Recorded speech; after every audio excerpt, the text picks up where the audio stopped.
Hello. Hello, everybody. How are you doing? Let me just adjust really quick. Oh, that is the brightest it's going to go. Okay. Welcome, everybody.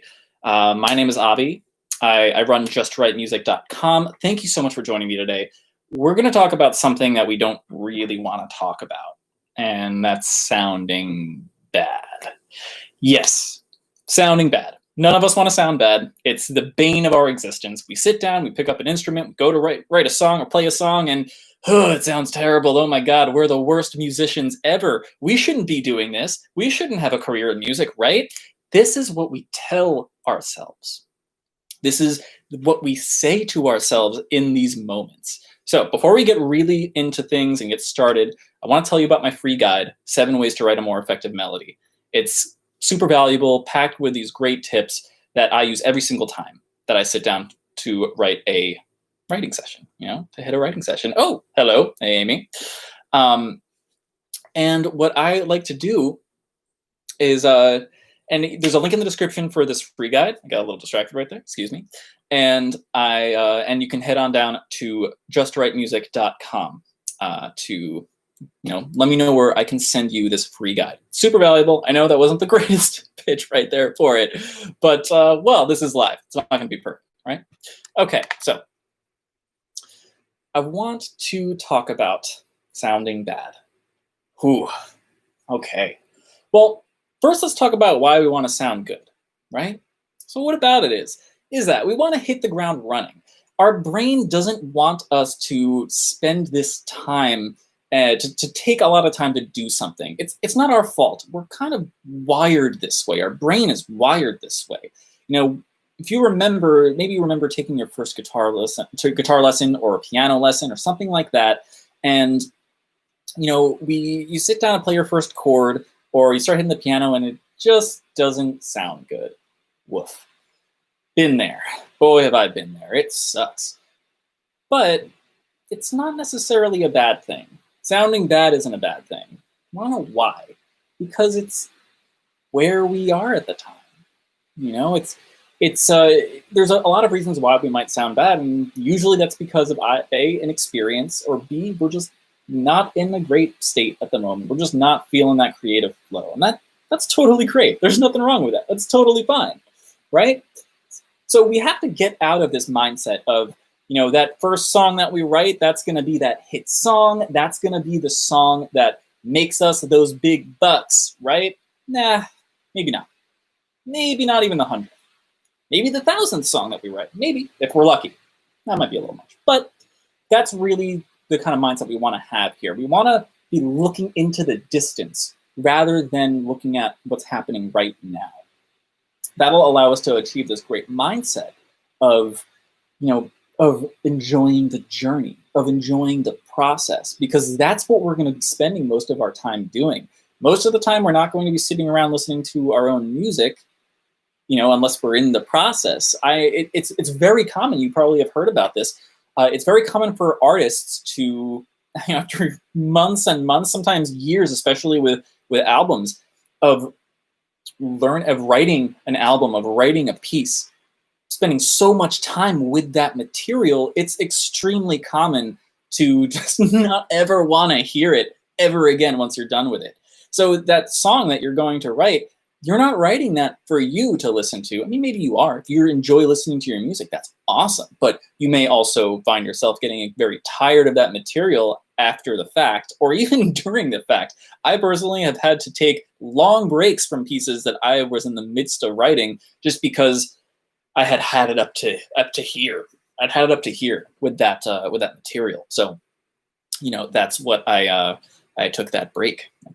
And I've been doing this for a long time. So even when you are maybe have some inexperience, maybe you're not the greatest songwriter, but you're definitely not a beginner. You're experienced, you got some songs under your belt, maybe you've got a lot of songs under your belt. That doesn't necessarily or automatically mean that you're going to write fantastic, amazing songs. Think about it this way. You have a band that you really, really like, and you were super into their early stuff, and as they crept along and started getting older, an older band, they come out with more material, and we don't like their music anymore. Whoops. Whoopsie. That's that happens all the time, right? And arguably that shouldn't be the case because these artists are getting better. They're coming up with more music. They should be getting better, right? Well, just because we're getting more experience doesn't mean we're not always going to sound great. It's just part of it. We have to be okay with sounding bad sometimes, right? It's just not the way it works, especially if experience is the thing that is holding you back. We want to sound good immediately. We want to sound good as fast as possible, but it just doesn't work that way. We can't just pick something up, have a new instrumentation. You know, maybe you're writing for a string quartet. You've never written for a string quartet anymore. Maybe you're just getting into writing electronic music and putting some beats together, but you've never really done it before. So doesn't it make sense to understand and to acknowledge that maybe the first couple of things we write, maybe we're not going to be writing something really amazing in the beginning? It's just not the way things work. But it's not our fault either. Remember, this is our brain. Our brains are doing this to us because our brains just want to get things done. Our brains are super efficient computers. So they want to do things really, really quickly, get it done, and that's it. Boom, boom, boom, we're done. But that's not the way it works, unfortunately, especially with music, but really with any skill, any craft that you have to learn. But since we're talking about music, that's what we're going to keep using as an example. In music, no matter what you're doing, whether you're playing piano, playing a guitar, whether you're, any endeavor in music, really, arranging, orchestration, all of these things, they're arts and crafts in and of themselves. Arts and crafts, yeah. They're arts and crafts even in themselves. I'm silly. You're going to get used to it, and you're going to learn to love it, I promise. It's just part of it. It's just the way things operate. It's just the way we work. It's the way our brain works, and we hate ourselves for it because we have this expectation that we aren't living up to, but the only thing giving us that expectation is ourselves. That kind of sucks, right? We're setting up ourselves for, not for failure, because that's not what it's about. We're setting ourselves up for disappointment, and that's only our own fault. But we can get ahead of that. We can acknowledge that and kind of undermine that before it starts to become a problem, before it starts to make us feel not great, right?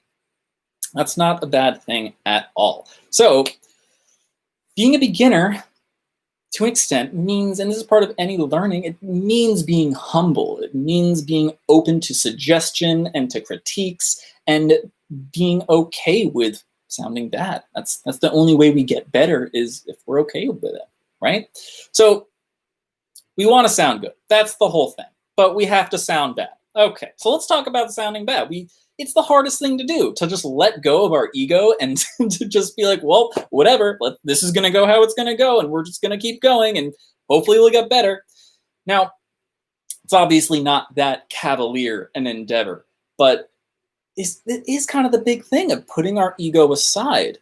That's really difficult. I don't know if you ever just were bad at a video game or something, you're playing with your friends and you're just sucking. You're tanking hard. I've been there. I'm terrible at video games, at least compared to some of my friends. And it just sucks. It sucks, just seeing it, being there with your buddies, whether it's your writing partners or you're just friends playing a video game like what I'm talking about, and just sucking hard. God, that sucks. But the best way to get over that, just laugh. Just laugh at it. Who cares? We're having fun. We're writing music. That's awesome. We get to write music. That's so freaking cool.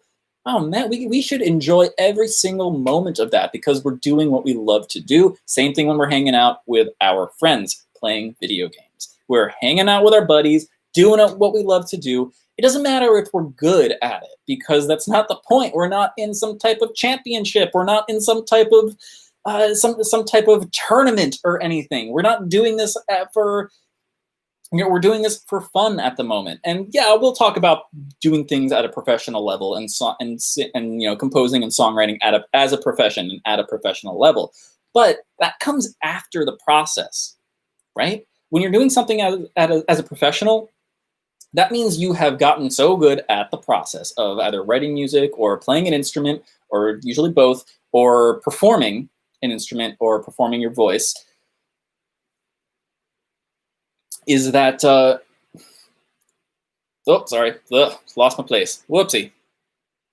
The hardest part about that And the biggest barrier to progress is getting over it. So when we're a professional, we've gotten so good at this that people pay us money to do it. That's great. That's all of being a professional is. If you ever got paid to do something in regards to music or anything like that, you're a professional. Congratulations. That's awesome, right? Oh, we got a comment here. Okay, from Amy over here. I think my biggest issue with being bad at something to get better is how the disappointment affects my mental health sometimes. That's huge. Yes, absolutely. When we're sitting there being bad at something, it's really, really difficult to get out of this mental loop, right? And it is a loop. It's this kind of vicious cycle that happens. We start sucking at something. We're not doing very good. Okay, now we get worried that we're not doing good, right? Ooh, yeah, okay, now you're actively aware that you're not doing well, and that you're aware that you're not doing well, and you desperately want to be better, but it's not happening, because now you're stuck in this loop where you're constantly judging and constantly analyzing how well you're doing. Now, the best way to prevent this and to get out of this is to just prevent it entirely. Just try not to even get into that headspace. And to get yourself out of it, if you're already there, the easiest way is to just laugh. Laugh at yourself. Laugh at how bad you're doing. Because it can be, if you can laugh at yourself, then you can get through anything. You know, I can't tell you how many times I've forgotten lyrics while up at stage. There was one point at a show where I physically took out a piece of paper from my back pocket that had the lyrics on it because I forgot what the verse was. And the band around me just had to keep playing the verse riff over and over again until I got it back and was able to sing the verse. You know, that's just part of it. Being bad is just part of it, even if you're doing this professionally. Even if you're, whatever you're doing, even if you're a professional video game player, right? You're not always going to be playing at your best. That's hard to understand. It's hard to accept, but it's also not the worst thing, because once we get there, once we start laughing, well, hey, now we're having fun again. Now we can just enjoy and relax and enjoy the process of being where we are, the process of writing the music itself, right? That's what's most important, because here's the thing. Fear, the fear of being bad, the fear of judgment, the fear of what other people think of us, this is the sole biggest barrier to progress. Fear. Who was it? FDR. I'm a huge history buff, so I might bring up some history every now and then. But it was FDR, Franklin Delano Roosevelt, who in the midst of the Great Depression told us in a speech, the greatest thing to fear is fear itself. And man, is that true. Yeah, I can't tell you how true that is. I can't get over how much that rings out and resonates in my life, just a ton, because it really is true. You know, if we're afraid of being afraid, we're afraid of sounding bad, we're afraid of all of that, then we're never going to sound good. In fact, if we're so afraid, it's going to paralyze us. I'm very, very intimately, I have a very intimate experience with this fear, this paralyzing fear. You can also think about this in a way as perfectionism. Truly, this is why perfectionism is paralyzing, because we're so obsessed with making everything perfect, right? Getting that harmony just right, getting those voicings just right, making that pull-off sound just right. It's never going to be perfect. It's just not what it is. It's not the case. No, perfection in this world does not exist. It just doesn't. I'm sorry to break it to you. That's just the way it is. But the sooner you understand and accept and acknowledge this, well, hey, then sooner you can start sounding good. Because if you start to just understand and learn and have fun with the process, then, well, hey, when something's fun and we're laughing, we're going to do it more. And if we're going to do it more, that also means that we're going to get better at it, right? This is something that I have to talk about with my clients all the time. And I have pretty good client retention. I'd like to think that I retain clients pretty well, particularly with my songwriting and with my guitar clients. But I say this all the time. And I think one of the reasons why I retain my clients so well is because I say to my beginner students right off the bat, hey, you're not going to sound good. And this is kind of funny. You would think like telling the people who are paying you to teach them that they're not going to sound good, well, crap, you're going to lose a student there. But no, not really, because I'm being truthful. I'm being honest with them. No one who's just going to pick up a guitar or just, decide to write a song, throw some lyrics on paper. If it's your first time doing it, or even your first 100th time doing it, it's not going to be great. It's not going to be something that you'd hear on the radio. It's not going to be something that you maybe would want to listen to, on your own. And the reason for that is because you're not good at it yet. You've barely done it, damn it. So try and get out of this mindset. Try and remember and acknowledge, hey, I'm a beginner. I'm not supposed to sound good. And guess what? Once you understand that, it stops bothering you as much. Once you're okay with sounding bad, you're allowing yourself to relax. That relaxation, it just takes away all that pressure, because that's really what it is. We're putting pressure on ourselves to perform.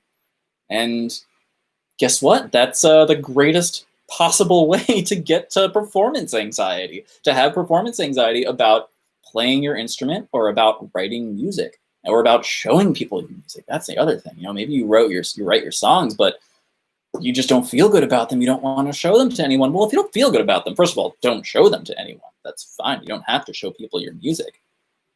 That's totally fine, but keep working on it yourself. And eventually you're going to write something, you're going to learn a song, you're going to write a song that you're going to feel super duper awesome about. And you won't be able to wait to show somebody else, to show a partner or to show a friend or anything like that. And that's a really beautiful moment, because at that point you realize, I've gotten so good at something that I think I sound good. That my messed up brain, that is just constantly telling me crappy things about myself, especially if you're an artist, especially if you're a musician, our brains are our worst enemies. I mean, our brains are our worst enemies even outside of music. But as an artist and as a musician, it's doubly so true. That's probably not a phrase. So if we're able to get out of that mind frame and to just let that pressure go, we can finally start enjoying ourselves, enjoying our music, enjoying our performances, enjoying our songs. And that's really cool. That's really, really cool to just be super chill about it. That's really what I'm asking you to do. I'm asking you to be chill about writing music and about learning an instrument, because it's music. It's not rocket science. It's not, nuclear science. It's not, it's not economics. We're not talking about affecting millions of people's lives in a physical way, in a way that's going to hurt or harm their ability to survive. No, absolutely not. What we are going to do, and if you're lucky, our music is going to reach millions of people, and it's going to uplift them and going to make them feel amazing and feel good about their lives and connect and resonate with your music. And that's an amazing feeling when someone comes up to you and says, hey, like that song, I really dug that song. That was really, really cool. I dig it super hard. Well, can I give you guys something? I've had people offer me like a tip just because I wrote a good song and people liked the song that I wrote. Which is really cool. When people offer to pay you something, it's like on Bandcamp. Put a song out on Bandcamp, and there's a little thing that you can do where you actually can say, hey, like you can put a minimum down, say like you can buy the song for $1, but there's no maximum, right? And when people start paying you more than what you're asking for your music or for your craft, that's really cool. That feels really, really good, right? And we can get to that point, but you don't get to that point until you go through the growing pains of sounding bad, right? We can't sound good without sounding bad. It's just reality. We just can't do it. So, last but not least, this is the last thing I want to talk about here, is the answer to everything, really. And I've been saying it all along, so I might sound like a broken record here. I promise you my students would agree with you there. I am a broken record. I'm constantly telling them how bad they're going to sound, and yet they stick around, right? Because I'm not just telling them how bad they're going to sound, I'm telling them that they're just going to sound bad now. And I'm the first one, always the first one, to tell them how great progress they're making. oh my God, that G chord no longer sounds all blocked and unresonant. Everything's ringing out clearly. Your fingers are in a good position. Your wrist position is good. I'm the first person, always going to be the first person to tell my clients how well they're doing. But I'm also not going to lie to them and tell them that they're going to be amazing and be writing fantastic songs or be playing their favorite music right off the bat, because that's just not reality, and it would be dishonest of me to do so. It would be dishonest of me to give my clients and to give people unreasonable expectations of their own performance, right? The last thing I want to do is play into that part of their brain that is going to be telling them, oh, you better do well. You better do well, or people are going to judge you. You're going to judge you. That's really what the big thing is. It's not really about other people judging you. It's really about you judging you. That means more than anything else, because you're going to say the worst possible things to yourself than anybody else is going to say. Okay, we do live in the age of the internet and trolls are a thing. Yes, okay, so maybe that's not exactly true, but more often than not, particularly in the real world and real life, you're going to be your worst critic. I'm sure you've heard that before. We're all our own worst critic. I mean, it's true. We can't get around that. We're terrible to ourselves. We say such awful, terrible things to ourselves, and no matter what we do, no matter what we try to do, the louder that voice is every day, that voice is going to be a hell of a lot louder when we're trying to do something new, because we're beating ourselves to the ground. We're beating ourselves up before we even started doing anything, before we even tried, before we put an hour into writing a song or to learning an instrument. We're already telling ourselves how bad we're going to be, or telling ourselves, if you don't sound great, enter your worst fear here. People are going to say X. People are going to think Y. You know, it's just the way we work. So how do we get over that? Well, let's think about it. Again, I'll say it one more time. It's just music. I can't tell you how many times my own teacher had to drill this into my head. In fact, so much, he had to say it so many times to me, and it resonated so hard with me that I decided to basically make an entire channel over it. Just tell people to just write some goddamn music. Just do it. It's just music. It's just notes on paper, or it's just little, blocks in your piano roll. That's all it is. Just get to writing. That's the most important thing. You can write 1,000 or 100,000 terrible songs, but if you write one great song and that gets picked up and people resonate with it, well, that's all that counts. And there's no way you could have written that fantastic 100,001 song without writing those 100,000 previous songs, right? Because it's a progression. Nothing that we do, nothing that we write is a one-off. It all has context. And when we're just starting our songwriting journey or our composition journey, we have to remember our context, the context that we are beginners. We're not supposed to sound good. Just keep telling yourself. Every time you think you're having trouble, you're just like, I don't know what to do here. You're not supposed to sound good. In fact, because you're a beginner, because we're beginners, we don't have the tools to rely on in order to get us out of a particular difficulty that we're feeling at the moment. For example, say we are trying to find the next chord to go to in our song, right? We got a really cool chord. We got a really cool chord progression going. It's time to get to the chorus or something like that. And we really want to find that next chord, but we don't know what it is.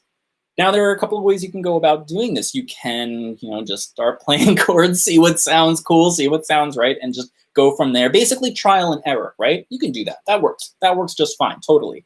But I guarantee you, after so many trials and so many errors, and not quite feeling the thing that you want to hear at that point, and then this next point of your song, you're gonna start feeling kind of crappy, right? Because trial and error can only get you so much, because in a sense, you almost don't really know what you're trying out. You're just kind of doing random chords. This is a very common way to try and write your way out of, not a problem, but find a way over a barrier that you're coming across. Now, there's another way to do this, and this is the way that I prefer, and one of the reasons why I'm here doing this channel is education. There's things that we can do. There is literally thousands of years of musical culture behind us that we can rely on. Really fantastic, like amazing geniuses, men and women who have written incredible music, who have learned the ins and outs of composing and of songwriting and of folk music, of how to make things sound good to the human ear, and we can stand on their shoulders and learn from them. We don't have to reinvent the wheel. In fact, I recommend not doing that, because that is a recipe for self-judgment, self-paralysis, perfectionism, and also resentment. And not just resentment towards yourself for not being able to do something that you want to do, but resentment towards anyone who is doing it successfully. You know, and particularly in music, education gets a really bad rap for some reason. It's really interesting. And actually, you know what? It's not some reason. It's a very good reason. There's a lot of pretentious bullshit, a lot of elitism in the music world, particularly pertaining to education, because of, I'm going to say, because of classical music. It's really because of classical music. You have a lot of these professors in colleges just like being the most toxic people imaginable and ripping on people, ripping on beginners, ripping on people who are just trying to learn. I would love to relate an experience now where I was about 17 years old. I had been maybe writing music for a few years. I was writing rock songs and classical songs, string quartets and stuff, and I wanted to go to school for writing music. I went to an audition, to an interview. Really, it wasn't quite an audition for some of my music, and a lot of these interviewers, whether or not I was going for guitar or was going for composition, I auditioned for both in a bunch of different programs, and without fail, all of these these interviewers or auditioners, I don't know, they basically wanted me to be a finished product to make their school look better, rather than recognizing that there might be potential in a student and growing and helping them grow, helping them learn. That's what an educational institution does, is it helps students learn rather than looking for people to make their university look better, right? So yes, academia has tons of problems, and it gives a bad rap to music education. But that doesn't mean that we have to listen to it. The actual education part, the actual things and concepts and tools that we can learn to utilize in our practice and in our craft are invaluable. It's like, I use this a lot. I use this analogy a ton in my lessons. It's like, imagine being a contractor or construction worker, and like you have to build your hammer before you have to use it, before you get to use it, right? Or not even build a hammer, because you know what you're trying to build at that point. You have to invent a tool in order to solve a problem. That's what it's like being a songwriter or a composer or a musician without an education. You're literally trying to figure out the tool that you don't know even what to use it for yet. You have like a solution that you need, an idea of what you need to do, but you don't know what tool gets you there, so you're just doing everything. It's a lot of trial and error. That's a lot of frustration. And it's a really, really great recipe for self-loathing and for feeling like a failure and ultimately giving up. And this is why a lot of people give up on music and give up on their dream, especially if it's something that they really want to do. It's something that's really important to them. They feel it in their bones. They want to be a musician. They want to be a songwriter. But we have this almost fetishization of the innate genius, the musical genius who didn't have to, it just came to them. Oh my gosh, Beethoven, everything just came to him, right? Beethoven didn't need to study or need to learn from another composer. He didn't need a teacher. Of course he needed a teacher. Mozart needed a teacher. Guess what? John Lennon had a teacher. Now, he wasn't completely self-taught. Okay, maybe he was. I don't know. But think about the most proficient musicians or proficient songwriters that you know. I guarantee you that they had an education at some point. It's just part of it. It's just the way things work. If you educate yourself, you give yourself the tools, to hone your craft. It's part of the process of honing your craft, of being a better songwriter. It's part of the process of sounding good, is not just sounding bad, but learning what sounds good. And if you don't know what sounds good, how are you supposed to sound good? It's just the way it is, right? So there are a couple of things that we can do. I'm gonna break this down just for review. How do we let ourselves sound bad so that we can sound good later? One, we have to acknowledge our context. We have to acknowledge whether or not we're a beginner.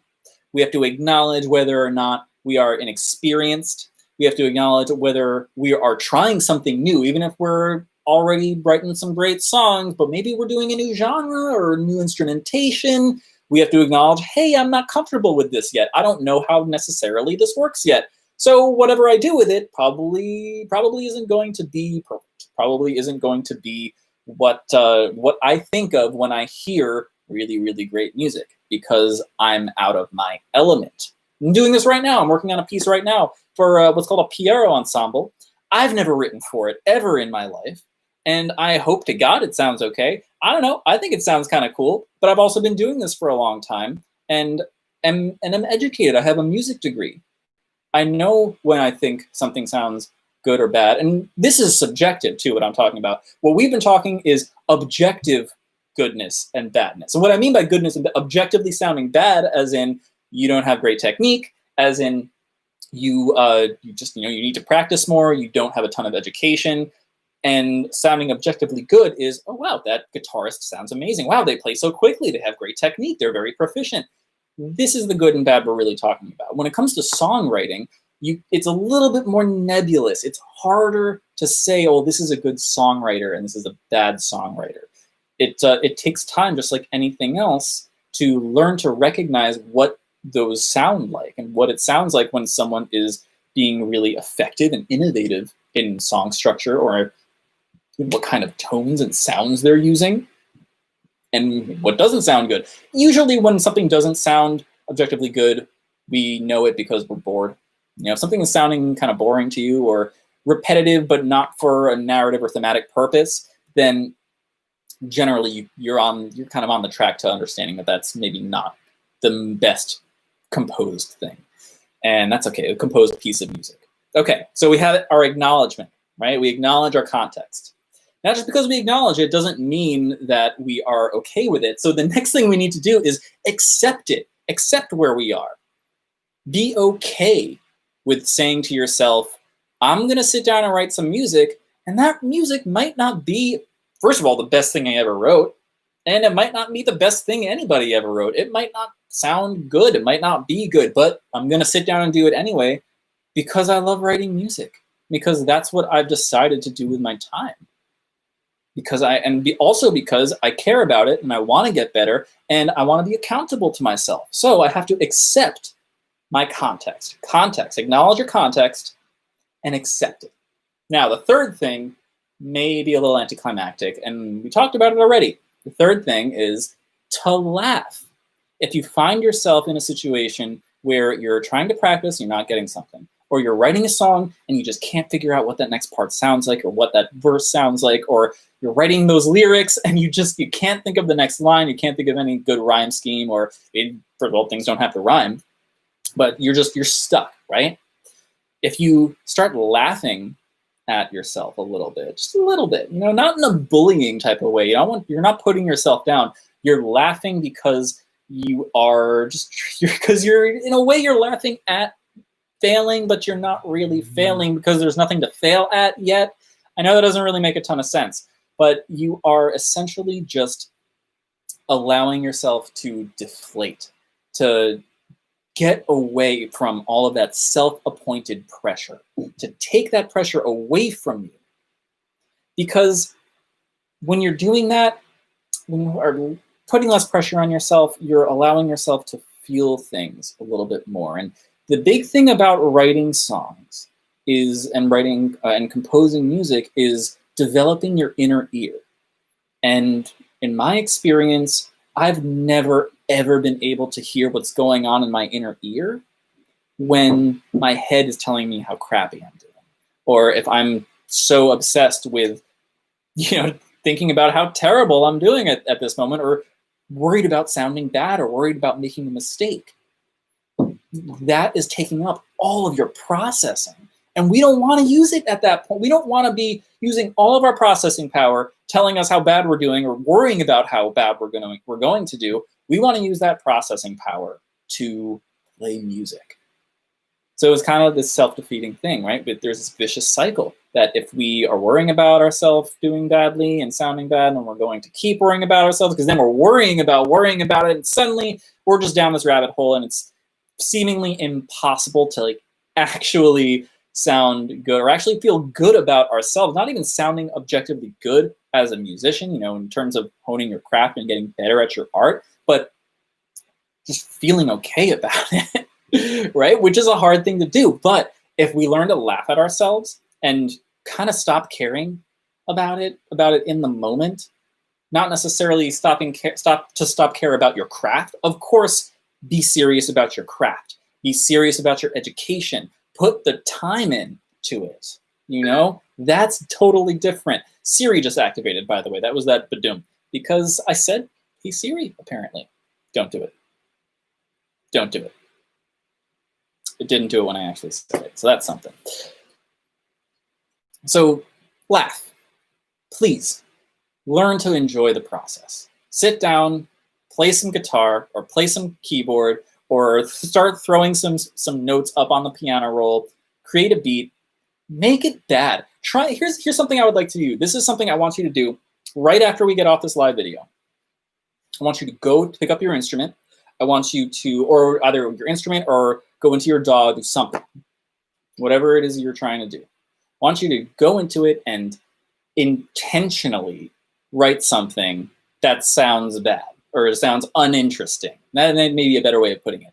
That just sounds boring to you or uninteresting, or it just doesn't come out good, right? Do it intentionally, because suddenly you're permitting yourself to make a mistake. And the only way you grow is from making mistakes. So if we're constantly afraid of making mistakes, then we're never going to make them, because we're never taking an action. And then if we never take an action, we're never getting better. And guess what? We're never going to get good at our craft that way. If we don't actually do it, then we're not going to get better. So the only way to sound good is to sound bad now. Remember, that's all it's about. It's okay. Let yourself sound bad. I do it all the time. It's great. It's quite freeing. I love sounding bad because you get to laugh. First of all, it's fun to sound bad. Have you ever, and I know have you ever, because everyone has done this. You're in a car, you're listening to a great song, you love it, your friends love it, and you guys are singing terribly to it. But it's like the most fun thing in the world, right? Because you don't care. Because you're sounding bad with someone. There's a little bit of camaraderie there. In the case of when we're doing this on our own, the camaraderie is a little bit harder to feel. But try and remember that when you're writing, whether you're alone or writing with your partners or something like that, you have a writing partner or something, you are part of a tradition of art. You are part of a tradition of music that goes back thousands of years. As long as humans have been alive, we've been writing music. You're part of that tradition. Doesn't matter what kind of music you're writing, doesn't matter what instrument you're playing, you're part of that tradition. And all of those people, without a doubt, had to sound bad at some point so that they could sound good later. All right? So I want to thank you guys so much for being here. This was a rant for sure, but truly, thank you. I really am honored that you stuck around and you guys came to listen to me rant about sounding bad so that you can sound good. I understand that it might be a little bit hard to kind of process at first, but it's really powerful. It's a really powerful concept that allows you, especially if you're someone who's struggling with mental health and struggling with depression or anxiety, if you just take these steps, you will get yourself onto the very first steps of actually enjoying the process of not beating yourself up all the time, because that's really the hardest thing to do, is to sit down and just hate on yourself. It's so hard to sit through that. So what we need to do is to prevent that entirely, and to come up with ways that we can circumvent that mental process from starting over again, so that we can actually enjoy the things that we love doing. All right? So thank you again for being here. I want to quickly remind you about my free guide, 7 Ways to Write a More Effective Melody.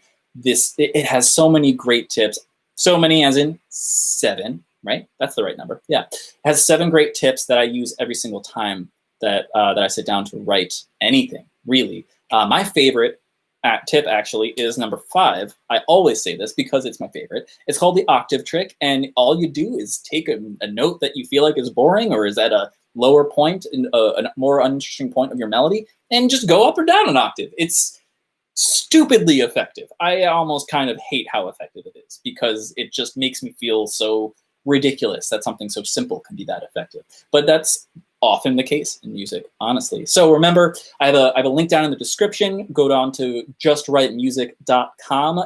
Just Write Music, as in WRITE. And right on there on the homepage, you just let me know where I can send my free gift to you. All right? Until next time, this is Avi from justwritemusic.com. Have a great one.